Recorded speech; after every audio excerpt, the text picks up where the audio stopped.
Mark Weber here with Ian McIntyre, Vancouver Sun, Vancouver Province. Ian, what did you like about the game tonight? 2-1 win for the Whitecaps. Well, I liked that they were entertaining again because I think that's an underrated aspect of the Vancouver Whitecaps' priorities.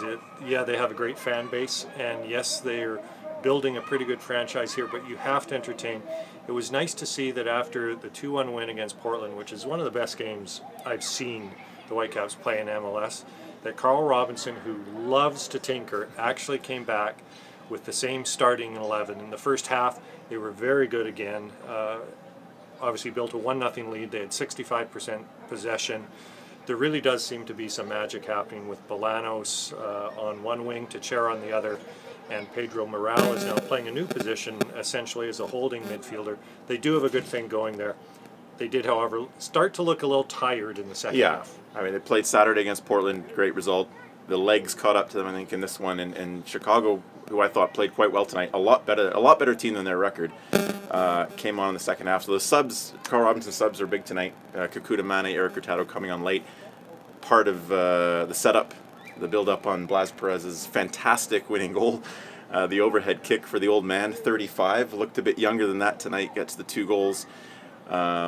I mean, he's been a wonderful addition to this team, maybe more than we even expected. I mean, everyone thought he was going to bring a little bite, a little grit, experience, but he's won him a game in Seattle. Now he's won him a game tonight. Yeah, he's not the most elegant player. You know, he kind of lopes around the field, and he does have this reputation as being a guy who kind of gets stuck in and just because he's unorthodox, is a handful for the opposition team defensively, but he does have, you know, really good moments. He's a good target man, and his bicycle kick was, I don't know that we've heard a cheer like that since Eric Hosley scored with his volley from outside. The volley against Toronto. Or outside the box. I mean, Camilo's scissor kick goal. It was a beauty from Perez. There have been a few, but it was, you know, the timing of this as well. 89th minute.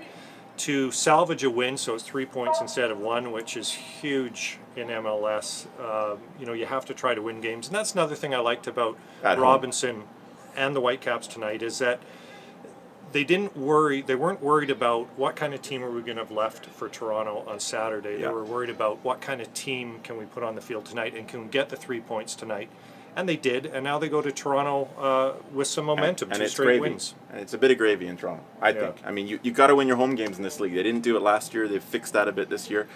You know, the downside to tonight, obviously, Masato Kuda, they lose in the 12th minute. Well, 19th minute, it took him to 7 minutes. He was down and out. A lot of concern in the stadium, but left sort of on his own steam.